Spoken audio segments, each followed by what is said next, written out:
অশ্লীলতা থেকে তিনি আমাদেরকে হেফাজত করুক, পড়েন আমিন। এবার বলেন, আমাদের সমাজে অশ্লীলতা আছে না নাই? চট্টগ্রামে নাই? আমি কই নাই, ওনারা বলে আছে। দেখছেন, আমি সামহাও বাঁচায় দেওয়া ট্রাই করতেছি, ওনারা বলে আছে।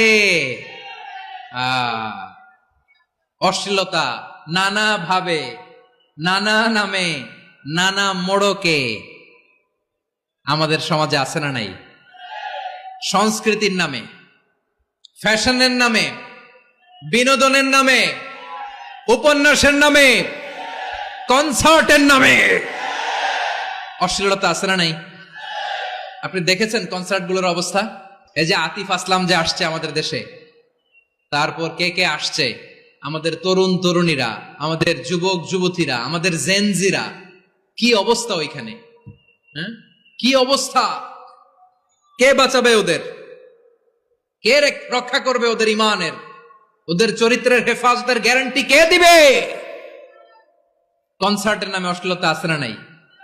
ছেলে মেয়ে একে অপরকে জড়ায় ধরতেছে, একে অপরকে চুমো খাচ্ছে, প্রকাশ্যে, দিবালোকে, গণমানুষের সামনে। আল্লাহ তাআলা এই অশ্লীলতা থেকে আমাদেরকে বেঁচে থাকতে বলেছেন, বেঁচে থাকতে বলেছেন।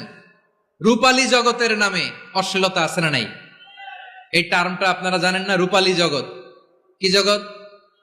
আসলে কি রূপালী জগৎ না অন্ধকার জগৎ? আমার বোনেরা, আপনাদেরকে যে কি বলে তারা বুঝায়, রূপালী জগৎ শুনেই আপনি ভরকে যাবেন না। রূপালী জগতে যে নারী যত বেশি উলঙ্গ, সে নাকি তত বেশি সাহসী।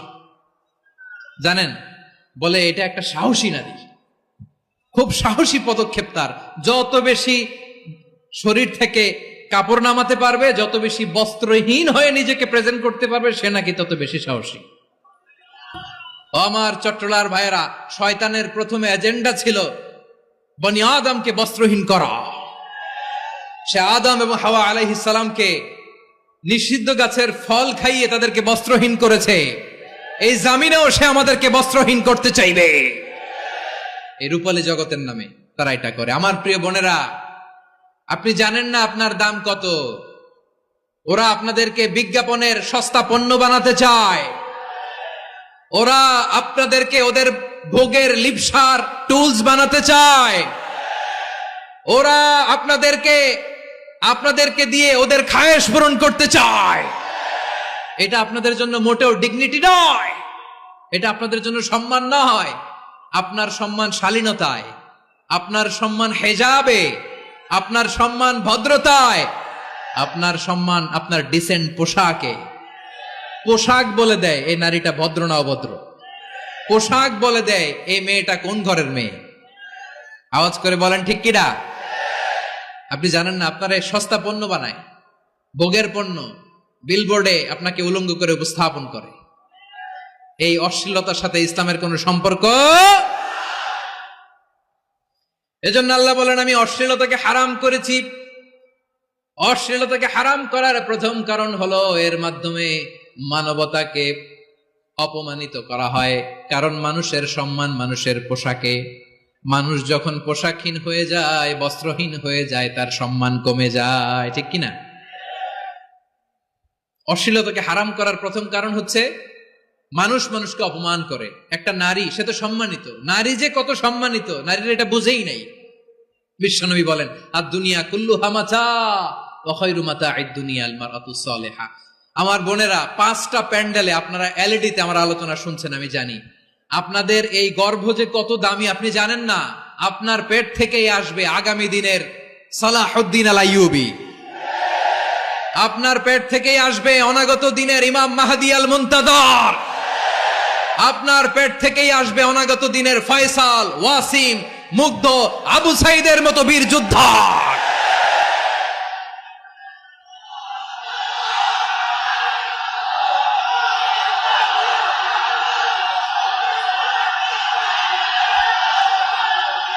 আমার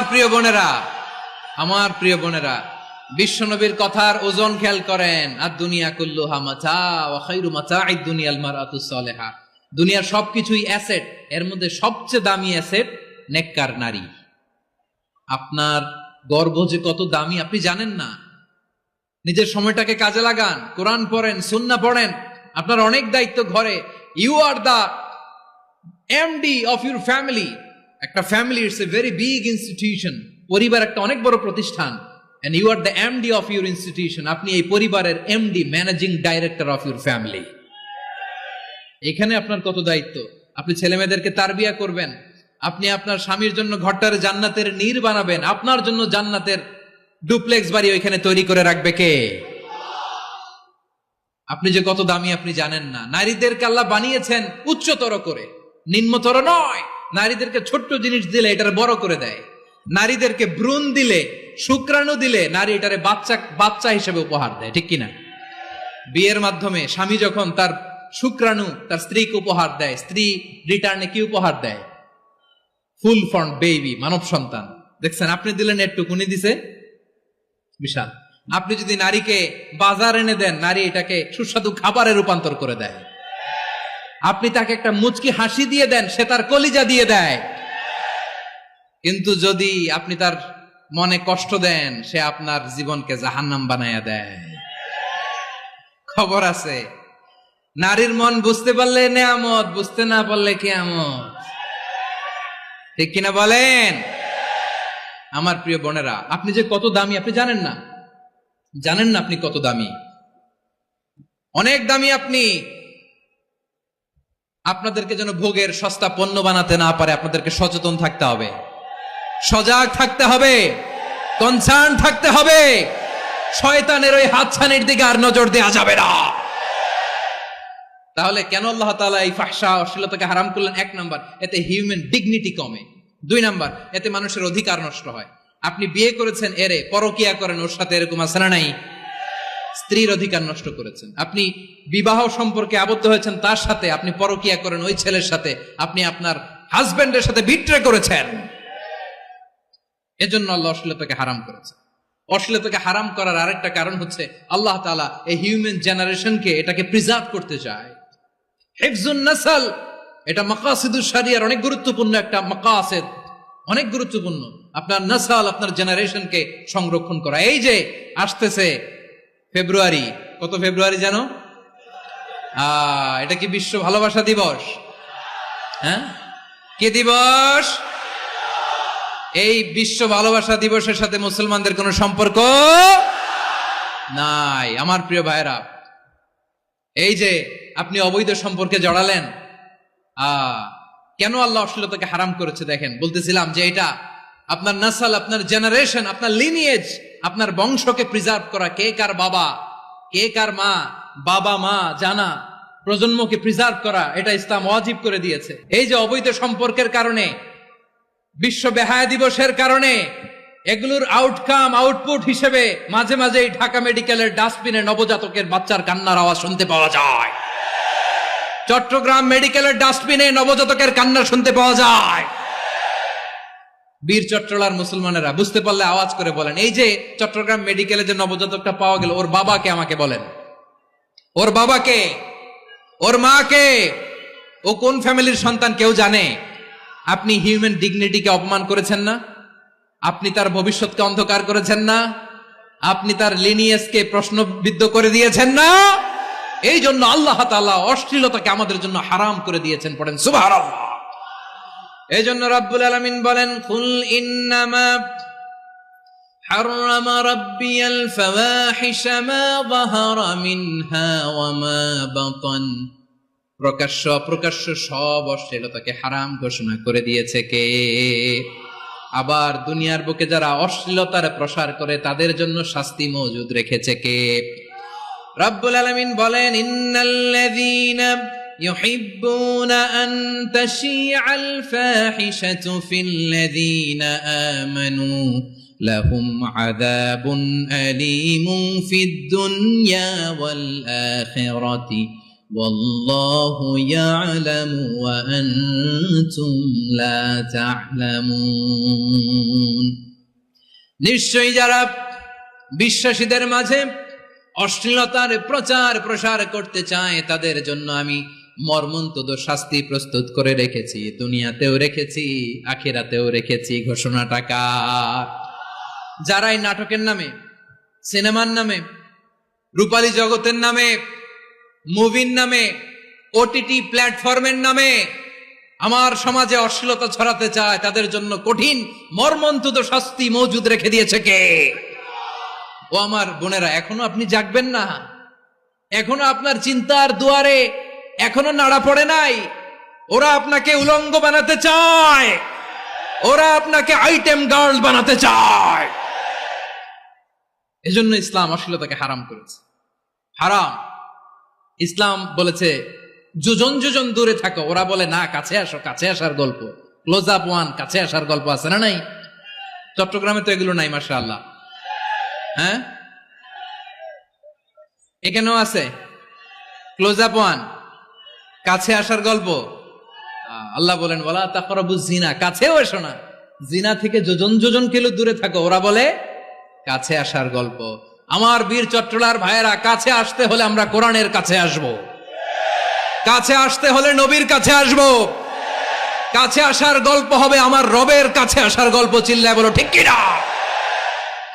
আওয়াজ করে বলুন, অশ্লীলতার সাথে আমাদের কোনো সম্পর্ক? আমরা এই সমস্ত ক্লোজ আপ ওয়ান, কাছে আসার গল্পের প্রোগ্রামে যাব? আমরা কোন ধরনের অশ্লীল কন্টেন্ট সোশ্যাল মিডিয়ায়, টিভিতে দেখব? কি যুগ যে আমরা কাটাচ্ছি আপনি কল্পনা করতে পারবেন না। নারী পুরুষের বস্ত্রহীন যুগল দৃশ্য, এটাকে দিয়ে ওরা কোটি ডলারের ইন্ডাস্ট্রি বানিয়েছে। পুরো মানব ইতিহাসে এরকম জঘন্য সময় মানব ইতিহাস পার করে নাই। শরীফ থেকে শরীফা শুনছেন আপনারা? দেখতে পুরুষ, আসলেই পুরুষ, সুস্থ একজন পুরুষ, 4 সন্তানের বাবা, বলে আমি মনে মনে নারী। দেখতে নারী, সুস্থ নারী, আসলেই সে দিব্যি একজন নারী, বলে আমি মনে মনে পুরুষ। সুস্থ পুরুষ তার বায়োলজিক্যাল গ্রোথকে হরমোন দিয়ে স্টপ করে দিয়ে সে সার্জারি করে নারী হতে চায়। সুস্থ নারী পুরুষ হতে চায়। পুরুষ পুরুষের প্রতি সেক্সুয়ালি আকর্ষণ বোধ করে। এটা লূত আলাইহিস সালামের কওমের মধ্যে ছিল। এটাকেও আল্লাহ কোরআনে ফাহিশা বলেছেন। ওয়ালুতান ইয قال لقومه أتأتون الفاحشة ما سبقكم بها من أحد من العالمين। লূত আলাইহিস সালাম বললেন, তোমরা কি এমন এক অশ্লীল কার্যক্রমে ডুব দিলে নাকি যেটা গোটা বিশ্বের কেউ কখনো করে নাই, তোমরাই প্রথম করেছো। পড়েন নাউযুবিল্লাহ। এই পশ্চিমের এই রোগ আমার দেশে যেন আসতে না পারে, আমাদের সজাগ থাকতে হবে। প্রিয় ভাইরা, চিল্লায় বলেন ঠিক কিনা? পশ্চিমের অবস্থা ভয়ঙ্কর। পাশ্চাত্যে, আমি যুক্তরাষ্ট্রে ছিলাম অনেকদিন, কয়েক মাস, বিভিন্ন স্টেটে ঘুরেছি। গার্ডিয়ানরা উদ্বিগ্ন। ছেলে মেয়েদেরকে, ছোট্ট ছেলে মেয়ে, ওদেরকে জিজ্ঞেস করে, তুমি how do you feel right now inside yourself? তুমি ভিতরে ভিতরে কেমন ফিল করো? তোমার কি ছেলে ছেলে লাগে না মেয়ে মেয়ে লাগে? আচ্ছা বলেন, এই ছোট্ট বাচ্চাটা ওকে এগুলো জেন্ডার অ্যাসাইনমেন্ট বলতে এগুলো কিছু বুঝে? এইভাবে মিসগাইড করা হচ্ছে। কৌতূহল বশত ছোট্ট ছেলে যদি বলে আমার তো মেয়ে মেয়ে লাগে, তখন বলে যে না তুমি মেয়ে, ছেলে না। মা বাবা বাধা দিলে ওকে আলাদা গভর্নমেন্ট হাউসে নিয়ে যায়। ভয়ঙ্করতম অবস্থা। আমরা একটা সময় শুনতাম যে হুজুর আমার ছেলেটা খুব ভালো, হাফেজে কোরআন, আল্লাহওয়ালা। হুজুর আমার ছেলে দাড়ি রাখছে, আল্লাহওয়ালা। হুজুর আমার ছেলে 5 ওয়াক্ত সালাত জামাতের সাথে পড়ে, তার মানে আল্লাহওয়ালা। পশ্চিমে যে আমি কি শুনছি জানেন? ওরা বলে হুজুর আমার ছেলেটা ইউনিভার্সিটির একটা মেয়ের সাথে প্রেম করে, ও খুব আল্লাহওয়ালা, হুজুর দোয়া করবেন। এর কারণ ওদের কাছে আল্লাহওয়ালার ক্রাইটেরিয়া হচ্ছে হুজুর আমার ছেলেটা আরেক ছেলের পছন্দ করে নাই, আমার মেয়েটা আরেক মেয়েকে ভালোবাসে নাই, এজন্য আমার ছেলেটা আল্লাহওয়ালা, হুজুর ওর জন্য একটু দোয়া করে দিয়েন। কি চ্যালেঞ্জ ওরা ফেস করতেছে। ওনার ছেলে যে আরেক ছেলেরে বিয়ে করবে না, এটাতেই উনি খুশি যে আলহামদুলিল্লাহ আমার ছেলেটা একটা মেয়েরে ভালোবাসে, আমার মেয়েটা একটা ছেলেরে ভালোবাসে, মানে এটা খুব আল্লাহওয়ালা। নাউজুবিল্লাহ পড়তে পারলেন না? এজন্য অশ্লীলতার সাথে আমাদের কোনো সম্পর্ক। রব্বুল আলামিন বলেন ওয়ায়ানহা আনিল ফাহশাই ওয়াল মুনকারি ওয়াল বাগি। 3টা জিনিসকে আমি নিষিদ্ধ করলাম। 1 নাম্বার হলো ফাহশা, অশ্লীলতা। 2 নম্বরে হলো মুনকার, সমস্ত মন্দ কাজ। আপনাদের মনোযোগ আছে না? শেষ করে দিব? আর 2-1 মিনিট শুনবেন? আচ্ছা বলি তাহলে, আর 2-1 মিনিট। তাহলে নিষেধাজ্ঞা জারি করেছেন তিনটা জিনিসের উপর। এক নাম্বার কি? ফাহশা, অশ্লীলতা। দুই নাম্বার মুনকার। মুনকার মানে হচ্ছে যত মন্দ কাজ, খারাপ কাজ, বাজে কাজ, এটার বলে মুনকার। এটার কি বলে? আপনারা পড়ছেন না, তা'মুরুনা বিল মা'রুফি ওয়া তানহাউনা আনিল মুনকার। ভালো কাজের আদেশ, সৎ কাজের আদেশ, অসৎ কাজের নিষেধ। মুনকার, মুনকার হচ্ছে মানুষের স্বাভাবিক বিবেকবোধ যেটাকে খারাপ বলে, ওইটাই মুনকার। পৃথিবীর সব আসমানি গ্রন্থ যেটাকে খারাপ বলেছে, মানুষের স্বাভাবিক বিবেকবোধ যেটাকে খারাপ বলেছে, এগুলো সব মুনকার। যেমন ইফটিজিং, এটা কি ভালো না খারাপ? মজুদদারি, খাদ্যে ভেজাল দেওয়া, ওজনে কম দেওয়া, মাছে ফরমালিন মিশানো, চাঁদাবাজি, টেন্ডারবাজি, দখলবাজি, এগুলো আমাদের স্বাভাবিক বিবেকেই বলে এগুলো খারাপ, এগুলো হচ্ছে মুনকার। আল্লাহ তাআলা এই মুনকার থেকে আমাদেরকে বেঁচে থাকতে বলেন, আর শয়তান এই মুনকারের প্রতি আমাদেরকে উদ্বুদ্ধ করে। আল্লাহ তাআলা বললেন, ইয়া আইয়ুহাল্লাযীনা আমানু লা তাত্তাবিউ খুতুওয়াতিশ শাইতান ومن يتبع خطوات الشيطان فإنه يأمر بالفحشاء والمنكر। আল্লাহ বললেন, আমার গোলামেরা শোনো শোনো, ও আমার বিশ্বাসী বান্দারা খবরদার, তোমরা কশিনকালেও শয়তানের পদাঙ্ক অনুসরণ করবে না, কারণ শয়তান তোমাদেরকে অশ্লীলতা এবং মন্দ কাজের দিকে উদ্বুদ্ধ করে। আমাদের কাজ হচ্ছে শয়তান আমাদেরকে যেদিকে নিতে চায় আমরা তার উল্টা দিকে যাব, ঠিক কিনা বলে? শয়তান এই মন্দ কাজকে আমাদের কাছে বিউটিফাই করে, চাকচিক্যময় করে আমাদের সামনে উপস্থাপন করে। এজন্য আল্লাহ বলেন, মুনকারকে থামাতে হবে, মুনকার প্রতিরোধ করতে হবে। মুনকার প্রতিরোধের দায়িত্ব শুধু আমাদের নাকি? শুধু আপনার খতিব সাহেবের, ইমাম সাহেবের, নাকি মুসলিম উম্মার সবার? আওয়াজ করে বলুন, মুনকার, অসৎ কাজ প্রতিরোধের দায়িত্ব কার? রাব্বুল আলামিন বলেন, কুনতুম খায়রা উম্মাতিন উখরিজাত লিন-নাসি তা'মুরুনা বিল মা'রুফি ওয়া তানহাউনা আনিল মুনকার। তোমাদেরকে শ্রেষ্ঠ জাতি করে জমিনের মধ্যে আবির্ভূত করা হয়েছে, যাতে করে তোমরা জমিনের ভেতরে সৎ কাজের আদেশ করতে পারো আর অসৎ কাজের নিষেধ করতে পারো। উম্মাহ, কুনতুম খায়রা, তাহলে গোটা উম্মার দায়িত্ব, এটা বুঝতে পারছেন তো? আচ্ছা, আরো নিচে আসেন। এরপরে আল্লাহ বললেন, শুধু উম্মাহ না, এই জমিনের রাজত্ব আমি যাদের হাতে দেই, এই জমিনের মালিক আমি যাদেরকে বানিয়ে দেই, যাদেরকে আমি সরকারের দায়িত্ব দেই, তাদেরকেও মুনকার প্রতিরোধের দায়িত্ব দিয়েছে কে? আল্লাহ বলেন, যারা ক্ষমতার মসনদে বসেছে তাদেরকে 4 দফা কর্মসূচি আমি আল্লাহ দিলাম। আওয়াজ করে বলেন, কয় দফা? আল্লাহ বলেন, আল্লাযীনা ইম্মাক্কান্নাহুম ফিল আরদি আকামুস সালাতা ওয়া আতাউয যাকাতা ওয়া আমারু বিল মা'রুফি ওয়া নাহাউ আনিল মুনকার ওয়ালিল্লাহি আকিবাতুল উমুর। যারা এই জমিনের উত্তরাধিকার হয়েছে তারা 4 দফা কর্মসূচি নিয়ে সামনে আগাবা। সালাত কায়েম করবা, যাকাত আদায় করবা, সৎ কাজের আদেশ দিবা, অসৎ কাজ থেকে মুনকার প্রতিরোধ করবা। আদেশটা কার?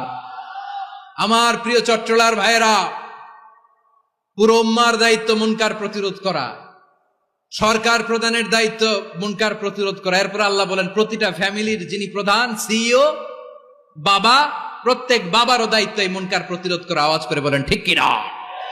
যেমনটি সাইয়েদনা লুকমান আলাইহিস সালাম ওনার কলিজার টুকরা সন্তানকে আদেশ করেছেন, ইয়া বুনাইয়া আকিমিস সালাতা ওয়া'মুর বিল মা'রুফি ওয়ানহা আনিল মুনকার। পড়েন সুবহানাল্লাহ। বাবা ছেলেকে সবক দিচ্ছে। কে সবক দিচ্ছে? কাকে?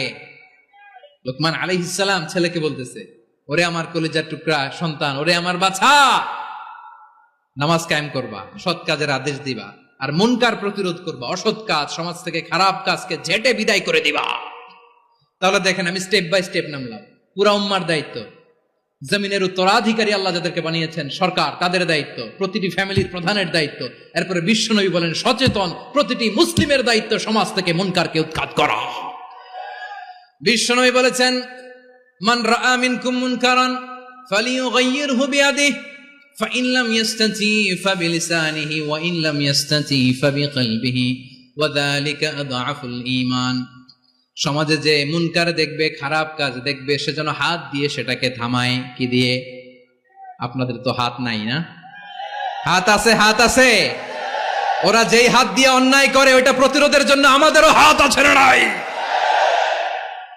আমার প্রিয় ভাইয়েরা, ওরা ওদের যেই হাত দিয়ে টেন্ডারবাজি করে, চাঁদাবাজি করে, ইফটিজিং করে, দখলবাজি করে, যেই হাত দিয়ে, ওই মুনকার থামায় দেওয়ার জন্য আল্লাহর দিয়ে আমাদেরও দুটি হাত আছে না নাই?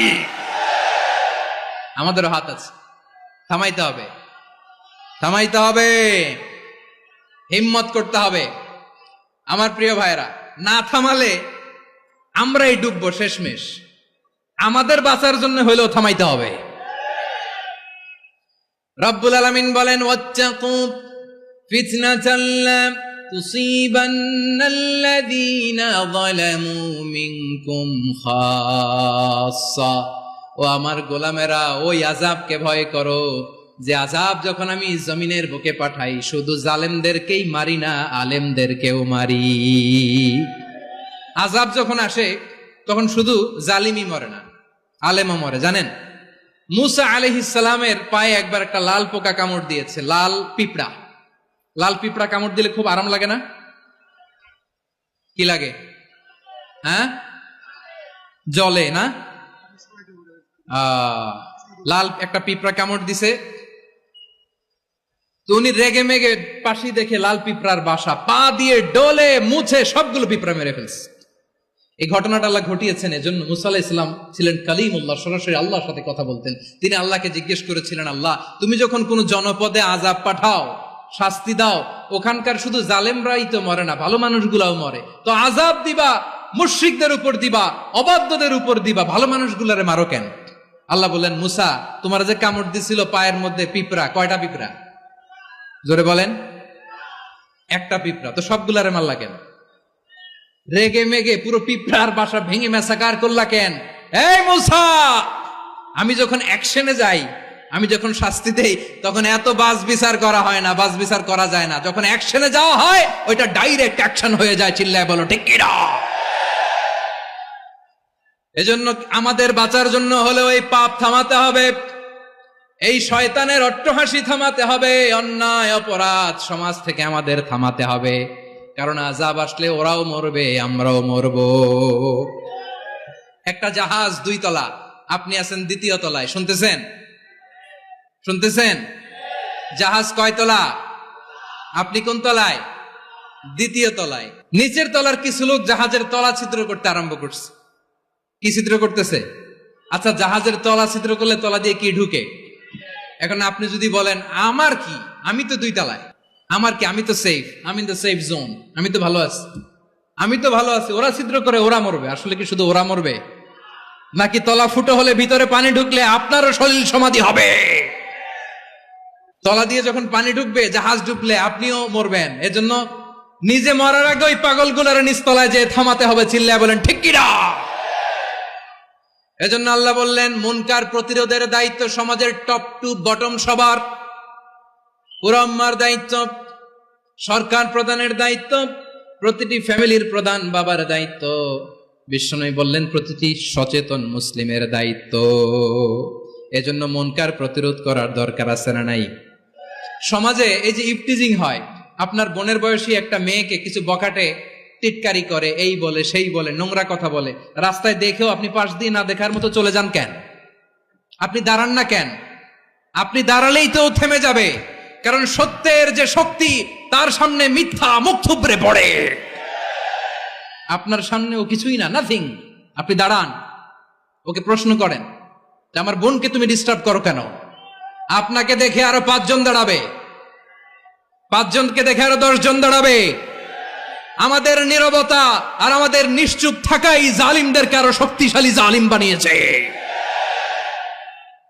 এজন্য মুনকার প্রতিরোধের দায়িত্ব আমাদের সবার। টেন্ডারবাজি, চাঁদাবাজি, দুর্নীতি, অপরাধ, দখলদারিত্ব, মজুদদারি, এগুলো সবকিছু একসাথে প্রতিরোধ করতে হবে। ঠিক কিনা বলেন? একটা মানবিক সমাজ যদি চাই, প্রতিরোধ করতে হবে। প্রিয় ভাইয়েরা, আল্লাহর শপথ নিয়ে বলি, এই নাসিহাত গুলো সবার জন্য, সব দলের জন্য, সব মতের মানুষের জন্য। আমরা কোনো দলের প্রতি মানুষকে ডাকি না, আমরা ডাকি ইসলামের দিকে। সব দলের, সব মতের, সব মানুষদেরকে আমরা আহ্বান জানাই, আসুন আমরা একটা সুন্দর সমাজ বিনির্মাণ করি। এই যে নতুন বাংলাদেশের এক সুযোগ এসেছে, আর জীবনে হয়তো আসবে না, সামনের 100 বছর এই সময় আসবে না। আসুন দেশটাকে আমরা সাজাই, আসুন আমরা দুর্নীতি বন্ধ করি, আসুন আমরা চাঁদাবাজি বন্ধ করি, আসুন আমরা দখলদারিত্ব বন্ধ করি, আসুন আমরা এক দল আরেক দলকে নিশ্চিহ্ন করার যে রাজনীতি, এটা বন্ধ করি। সব দলের প্রতি আমার আহ্বান, যে কোনো দলে এই প্র্যাকটিসটা থাকার দরকার আছে না নাই? চাঁদাবাজদের সাথে আপনারা নিজেদেরকে মুক্ত ঘোষণা করবেন যে এরা আমার দলের কর্মী হতে পারে না। আমরা চাঁদাবাজ মুক্ত বাংলাদেশ চাই, জুলুম মুক্ত বাংলাদেশ চাই, ফ্যাসিজম মুক্ত বাংলাদেশ চাই, গুণ খুন খারাপি মুক্ত বাংলাদেশ চাই। আমরা নতুন ভোরের বাংলাদেশ চাই। ওই বাংলাদেশ পাওয়ার জন্য মুনকার প্রতিরোধে, অন্যায় প্রতিরোধে যদি বাঘের বাচ্চার মতো, আবু সাইদের মতো 2 হাত উঁচু করে, বুককে টান টান করে প্রসারিত করে দাঁড়াতে হয়, রাজি আছো মুসলমান? কারা কারা রাজি? আল্লাহকে হাত দেখিয়ে প্রতিজ্ঞা করো।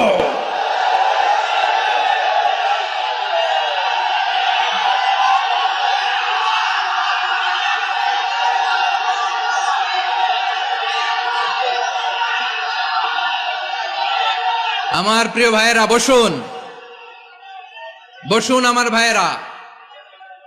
রাব্বুল আলামিন বলেন, ওয়ায়ানহা আনিল ফাহশাই ওয়াল মুনকারি ওয়াল বাগি ইয়াইদুকুম লাআল্লাকুম তাযাক্কারুন। আল্লাহ বললেন, আমি অশ্লীলতাকে নিষেধ করি, আমি সব ধরনের মন্দ কাজকে নিষিদ্ধ করি, সব শেষে আমি সীমা লঙ্ঘনকে তোমাদের জন্য নিষিদ্ধ করি। আলোচনা মনে আছে তো, না ভুলে গেছেন? নিষিদ্ধ করেছেন কয়টা জিনিস? 1 নম্বরে অশ্লীলতা, 2 নম্বরে মুনকার তথা সব মন্দ কাজ, 3 নম্বরে আল বাগি, সীমা লঙ্ঘন, ক্রসিং দ্য লিমিট। সীমা লঙ্ঘন করা ভালো না। We all should know our limits. চিল্লায় বলেন ঠিক কিনা? একই আয়াতে আল্লাহ বললেন, কুল ইন্নামা حرم ربي الفواحش ما ظهر منها وما بطن والإثم والبغي بغير الحق। অন্যায় ভাবে যে অবাধ্য হয়, যে সীমা লঙ্ঘন করে, তাদেরকেও আমি এটা হারাম করে দিলাম। সীমা লঙ্ঘন করা হারাম, সীমা লঙ্ঘন করা হারাম। আল্লাহ বারবার আমাদেরকে ওয়ার্নিং দেয়। যখন আমরা থামি না তখন আল্লাহ ধরে, আর যখন ধরে তখন ছাড়ে না। ধরে না, ধরলে আল্লাহ। ফেরাউনকে কিন্তু হুট করে ধরে নাই, আপনারা জানেন 9 বার ওয়ার্নিং দিয়েছে। ফেরাউনকে আল্লাহ তাআলা ওয়ার্নিং দিয়েছিল কয়বার? বীর চট্টলার বীর সেনানীরা আওয়াজ করে বলেন, ফেরাউনকে ধরার আগে ওয়ার্নিং দেয়া হয়েছিল কয়টা? রব্বুল আলামিন বলেন, ওয়ালাকাদ আতাইনা মূসা 9 আয়াতিন বাইয়িনাত, 9টা মুআজিজা দেখিয়েছি। 1 2 3 বারবার এইভাবে রিমাইন্ডার, ওইভাবে রিমাইন্ডার, এইভাবে নসিহাত, ওইভাবে দাওয়া। ফাকুলা লাহু কাওলান লাইয়িনা, নরম করে বলো, সফট করে বলো, যত ওয়ে হতে পারে দাওয়া মেথডোলজির। মুসা আলাইহিস সালামের সব অ্যাপ্লাই শেষ, 10ম বারে যে আল্লাহ ধরছে। 10ম বারে যে ধরেছে। এজন্য আল্লাহ বলেন, আমি সীমা লঙ্ঘনকে পছন্দ করি না। কোরআনের অন্য আয়াতে বাগীকে বলা হয়েছে আল ইতিদা, সীমা লঙ্ঘন যারা করে তাদেরকে আল্লাহ বলেছেন মুতাদিন। وقاتلوا في سبيل الله الذين يقاتلونكم ولا تعتدوا إن الله لا يحب المعتدين। আমি সীমা লঙ্ঘনকারীদেরকে কোশ্চিন কালেও পছন্দ করি না। আমরা যেন সীমা লঙ্ঘন না করি, রাজি আছেন তো? যে কোনো ক্ষেত্রে ইবাদতে যেন সীমা লঙ্ঘন না করি। অনেকে আমরা ইবাদতে সীমা লঙ্ঘন করে ফেলি। বিশ্বনবী সাল্লাল্লাহু আলাইহি ওয়াসাল্লাম যেটা শিখিয়েছেন, এর বাইরে যে অতিরিক্ত বুজুর্গ হতে চায়, এরকম আছে না নাই? করা যাবে না, কোন ক্ষেত্রে সীমা লঙ্ঘন করা যাবে, এমনকি যুদ্ধ ক্ষেত্রেও না। বিশ্বনবী সাল্লাল্লাহু আলাইহি ওয়াসাল্লাম বলেন, খবরদার যুদ্ধ ক্ষেত্রেও সীমা লঙ্ঘন করো না। কি সুন্দর ইসলাম আমরা পেয়েছি। বিশ্বনবী বলেন, খবরদার যুদ্ধের ময়দানে কোনো নারীর গায়ে হাত তোলো না, কোনো শিশুর গায়ে হাত তোলো না, কোনো গবাদি পশু হত্যা করো না, কোন শস্য ক্ষেত্র ধ্বংস করো না, ইবাদতরত অন্য ধর্মের কোন সন্ন্যাসীর গায়ে হাত তুলো না, বলেন সুবহানাল্লাহ। তাহলে আমরা সীমা লঙ্ঘন করতে পারবো? প্রিয় ভাইরা, একটা সুখী, সমৃদ্ধ, শান্তির সমাজ, মানবিক সমাজ যদি আমরা গঠন করতে চাই, আমাদের আল্লাহর দেয়া কয়টা আদেশ মানতে হবে বলেন দেখি? সবাই বলেন কয়টা? আর বেঁচে থাকতে হবে কয়টা জিনিস থেকে? আওয়াজ করে বলেন কয়টা? আচ্ছা, আদেশ নাম্বার 1 কি ছিল বলেন? আল্লাহর আদেশ কি? 1 নাম্বার আদাল, ন্যায় পরায়ণতা। আমরা সুবিচার, সুশাসন, ন্যায় বিচার চাই কি চাই না? 2 নম্বরে কি ছিল? মাশাআল্লাহ, আওয়াজ করে বলেন 2 নম্বরে কি ছিল? ইহসান, আমরা যেন সবার প্রতি দয়া পরবশ হই, ইহসান করি। 3 নম্বরে কি ছিল? নিকটাত্মীয়দের দান করা, তাদের অধিকার প্রাপ্য বুঝিয়ে দেওয়া। পাশাপাশি 3টা জিনিস থেকে আল্লাহ বারণ করেছেন, নিষেধ করেছেন। তার প্রথমটা